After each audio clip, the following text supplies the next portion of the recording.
Well, hello everyone, welcome. I'm Katie and this is The Importance of Temperance, and I hope that this 2025 finds you well wherever you are in the world.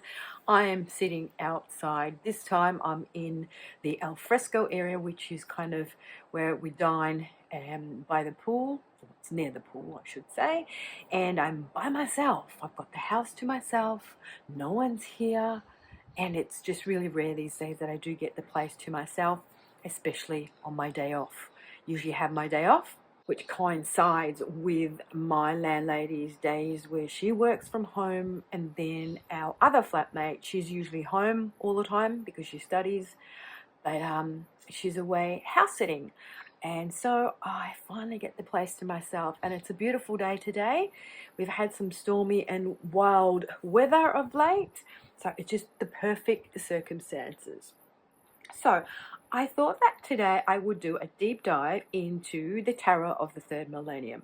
Now this is an out of print deck, so I'm sorry for those of you who might find this interesting and want to purchase. I got mine off of eBay. I bought it wrapped in cellophane. There was no box, no booklet, no nothing. And it had these two title cards, and that's how I know it was original. So there's not a lot of information around this deck, and I had to kind of like, instinctively, intuitively try to understand what the deck was saying. It's very unusual in the sense that it has these medieval drawings in the minors, the majors drawings that have this frame that looks like a subway ticket, and they're very beautiful. They're these pen drawings or line drawings, I believe. This cardstock is very plasticky, very interesting because that's kind of one style. Then you get the minor style, which is kind of like medieval artwork. It has like barcodes, circuitry board diagrams, schematics, and the insert is this little tarot de Marseille, which is ancient Bologna tarot. It indicates what card it is because you might look at this card and think, oh, what does that mean? But if we have a look closely and we explore the cards, on the Two of Swords we have two swords crossed over. You see here that you've got kind of two poles here that are crossed over, so that could sort of give you an indication. And then you have the actual core cards, which are the only ones that are colored and have got this kind of like weird scenery. So this is the Knight of Cups, and then this is the King of Cups. So the illustrations in this deck, other than the majors, don't really reflect the meaning as we kind of have come to know the cards. But having said that, it does after a while, because with these you can put them together as little vignettes, as you can see with the core cards underneath, and they show you a kind of image of what's going on. Now with the minors, with the pip cards, each scene is, I'm kind of like assuming this. So back in the day, the four suits were believed to represent the four estates of life, so nobility, the church, the merchant class, and the peasants. So I think that the four suits in this deck represent, like the cups, a spiritual depiction, the coins, a material depiction, kind of thing. That's my assumption anyway, and then I'll put them together and show you. Basically, how come this deck? I came across it because I bought myself the Trumps Only from Los Scarabeo, and I bought this deck last year, the year before, just because I love the artwork. And if you have watched my channel, you will have seen me talk about these cards. I did a walkthrough. Now originally, I think the first edition of these, they were printed on an actual lovely linen cardstock. These are not, but when you look at the drawings, you can sort of see the lines of the linen cardstock. These are, I guess, based on the Tarot de Marseille. Beautiful cards. I fell in love with these, and then I got curious and I said, where do you come from? What's your purpose? How come we've only got the majors here? And then I discovered that they were part of the Tarot of the Third Millennium. These cards were printed in 2000 by Los Scarabeo, and they're kind of cards that want to usher in the new millennium, so the 2000s. Remember 1999, where everyone was panicking, they didn't know what was going to happen, and with like computers, was everything going to come crashing down? Was the world going to come to an end? So it was that all sorts of things going on back in 2000. if we have a look at the pip cards, they do have like circuitry boards, barcodes, and these court cards have like web addresses with the name of the actual card. So it just has on here Knight of Cups in 4 different languages.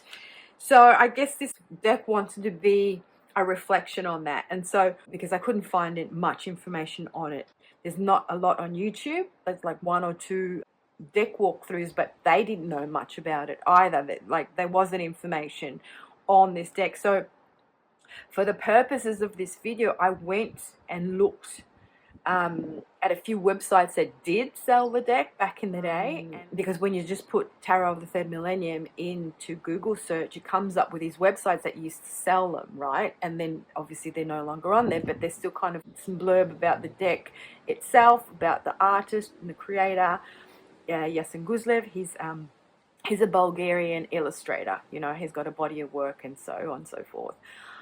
And so I pick that information and sort of put it together, and I'll read it to you from here, which makes more sense. And it kind of coincides with the feelings that I got intuitively after sort of going through it and then realizing that it was a puzzle, that you could put it together and then just kind of feeling it, you know what I mean? So it says here, the Tarot of the Third Millennium is the artist's question of what the future will bring.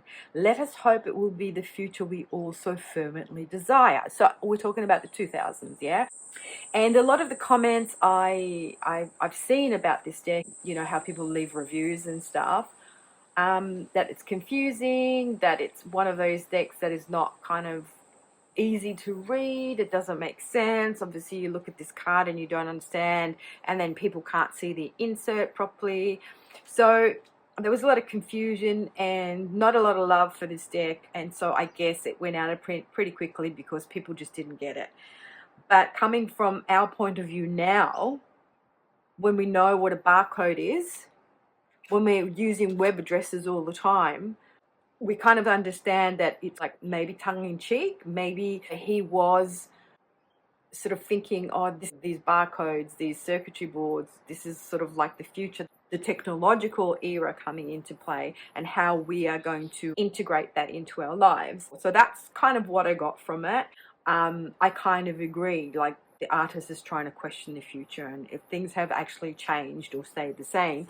I think I read somewhere that he uses the medieval arts because to him it's a sort of a reflection of how real life was back in the day and how spiritual they were, as opposed to nowadays going into technology and how we've lost contact with our own spirituality and our own reality, because it's kind of like a virtual reality. And if I show you in this scene here, we have this scene of judgment. So you've got the judge here at sword point from the knight, and he's judging our man here. So as we can see, he's dressed in a suit and he's got this like mask on his face, but this is a blank mask.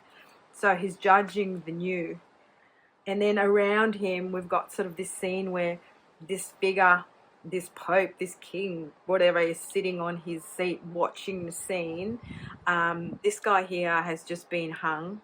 The samurai is overlooking, and then there is this body here that this guy is standing on, and then you have this figure here who's like half drunk, and he's looking over here at this scene, her purse being pilfered. You have your man up here in the counting house counting his money, which is funny because then that is represent the king of coins. He looks a bit dead here. This is the Knight of Coins, and you have like this imp kind of figure blowing his horn, trying to wake him up. So kind of a scene of craziness, but at the same time it's like judging. We're judging the new, but we're judging it at sword point. And to me, what is happening here is the past going to be influencing our future, and is our future going to be any better than how we behaved in the past? Because back in the day we were a little bit sort of calloused and debauched, and we like these kind of scenes of public hangings and floggings and burning people at the stake, and we were a little bit barbaric in a lot of ways. And you know, we assume that with the future and with technological improvements, we are getting better and we are getting more educated and more refined. But is that the actual truth? So that's kind of what I got from here. And this is like a little scene of this guy, a bit like the magician, you know, on his table doing like a magic trick, and these figures around him are looking on. And then on this side we have the Queen of Cups. She's looking in her little mirror, and underneath we've got the Knight of Wands, which is this impish figure, but sort of they go together, and he's looking up his bum, you know, being a bit weird. So that is the scenery that we get by putting all the cards together. But for instance, as I said, if you just take this one here, then the King of Pentacles is about money, and he is in here counting his money. You know what I mean? So if you really want to, you can look at the cards and find a correlation where this is the Page of Cups and he's got like a cup in his hand. He's looking a bit drunk and stuff, but do you know what I'm saying? And also with these ones, I just wanted to say, so the timeless art of Yasin Guzlev, drawn according to the principles of sacred geometry. So when we have a look at the cards, it has the names down the bottom. However, instead of the, you know, on the Thoth cards, they have either the planet or the sign, so the astrological sign, as well as the symbol from the Hebrew alphabet. Well, here they have these designs which represents a sacred geometry as opposed to planet or a star sign. So that's what those little symbols are up the top there. So let me just read you the blurb that I've put together about this deck, and then I will show you the other scenes and maybe do a quick walkthrough of the majors. So perhaps one of the most unusual decks of all time, the Tarot of the III Millennium by artist Yasin Guzlev, embraces the past, reflects the present, and hints at the future. This deck blends the classical with the modern, the spiritual with the technological in a quite unusual fashion. This deck is a puzzle, a metaphor of old world meets new world, splicing late medieval with 20th century. So, the major arcana are printed in a dark blue-grey monochromatic ink, and the frame around the image is etched like a subway ticket, showing the important role these cards play in our lives as avenues along our spiritual path, which I found was quite an interesting way of putting it. Yeah, you go on the subway and there's all different routes, and you know, they can sort of represent the avenues of our spiritual path. So that's a major arcana. And then the minors. The minor arcana are black and white drawings representing medieval art and contain small colour inserts from the Tarot de Marseille, the ancient tarots of Bologna. The cards are superimposed with barcodes and circuitry board like schematics. These cards can be put together to form composite images, but not in a uniform way. Guzlev deliberately misaligns the pictures to emphasize the disjointedness of modern life. So I found that interesting.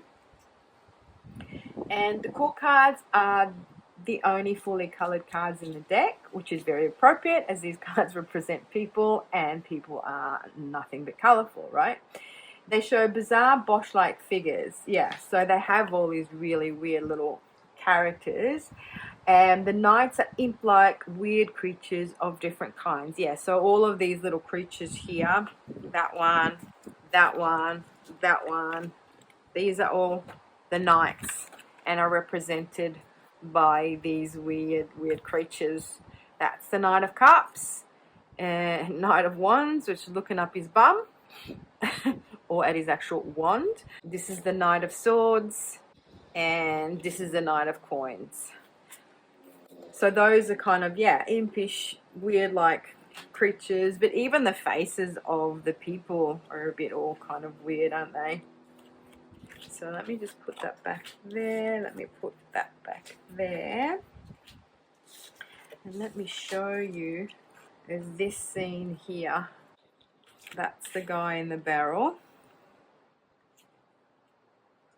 And then he's going up there.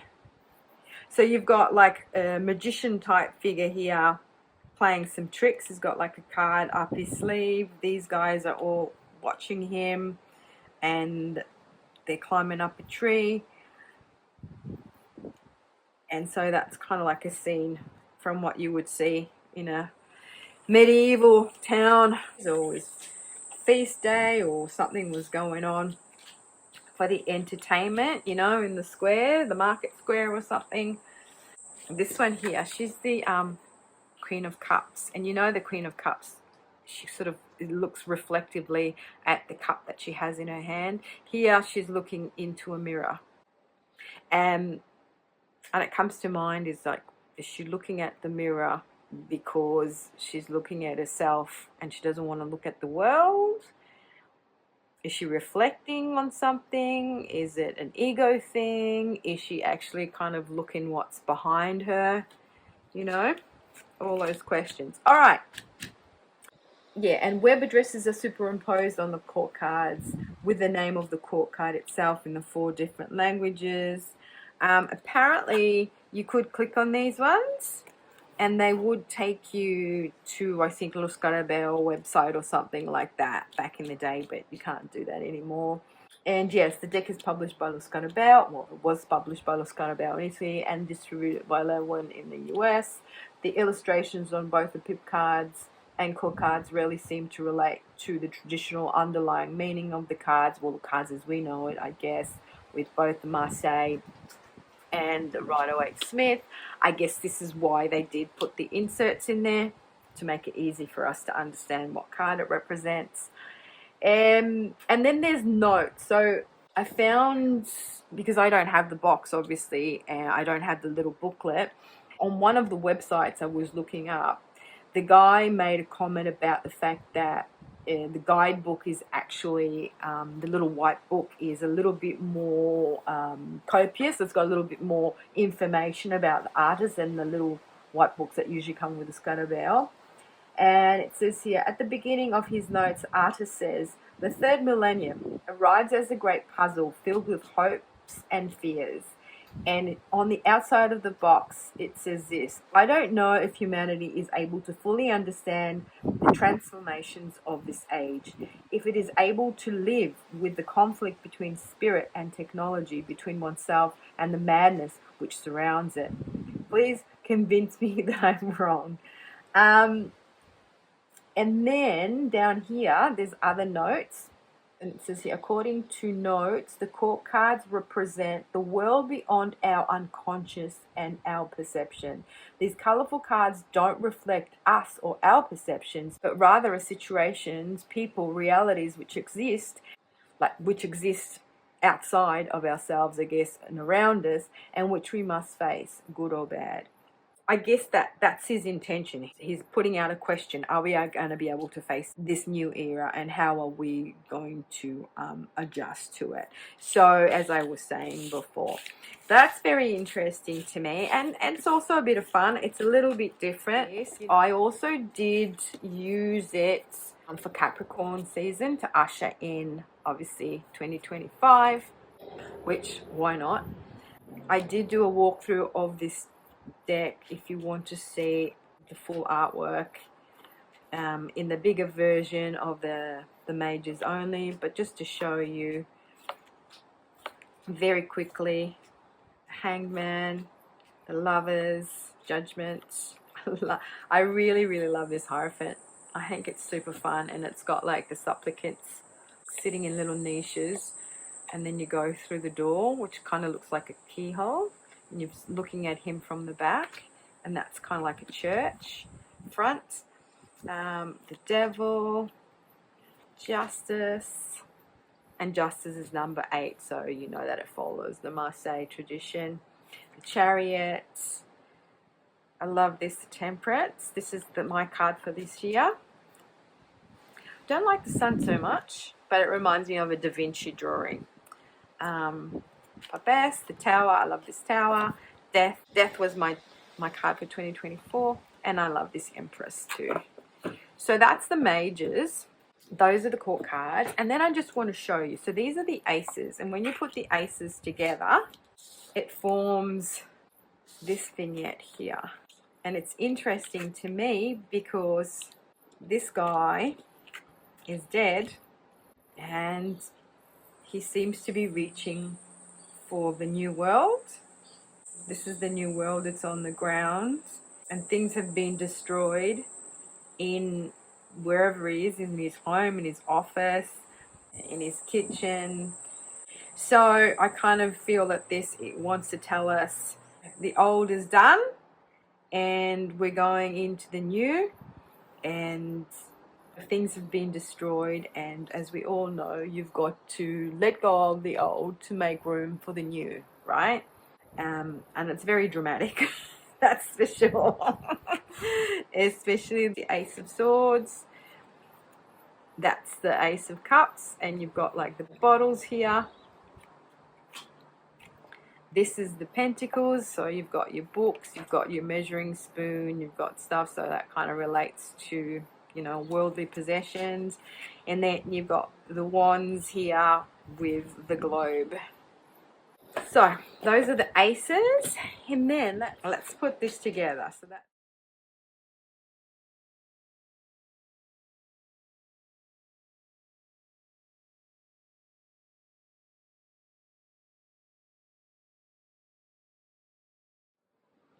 all right, as you can see, we've got like a scene of a battle.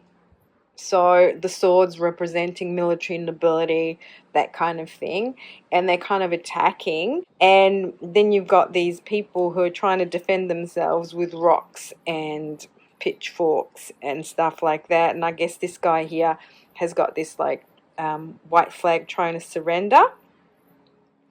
So yeah, normal people versus, you know, mounted knights in shining armor. Which are they really? Knights in shining armor, and why are they attacking these poor people that don't have weapons to defend themselves?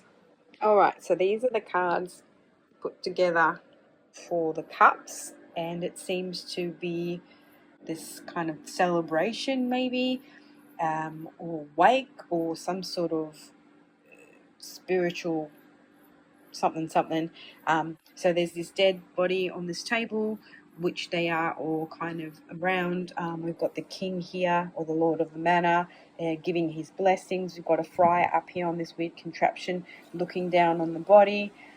We have here someone who looks like Christ taking off his crown of thorns, and it's interesting to me because there's three figures. It's the Three of Cups, and they look like they're kind of celebrating something here. We have this figure down here washing people's hands, so some sort of purification or cleansing.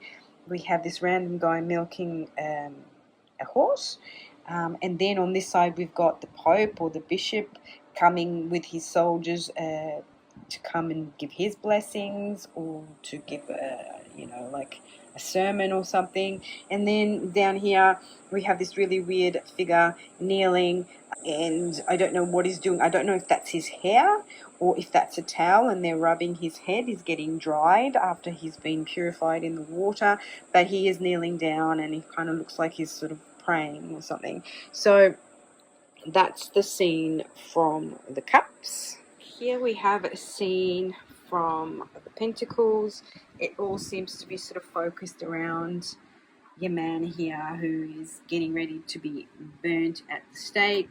And we have this soldier looking down on this child, which is a very interesting scene for the 10 of coins.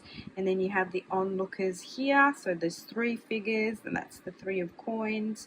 Then you have these friars, these priests, these clergy, these people kind of like very seriously watching on or looking on.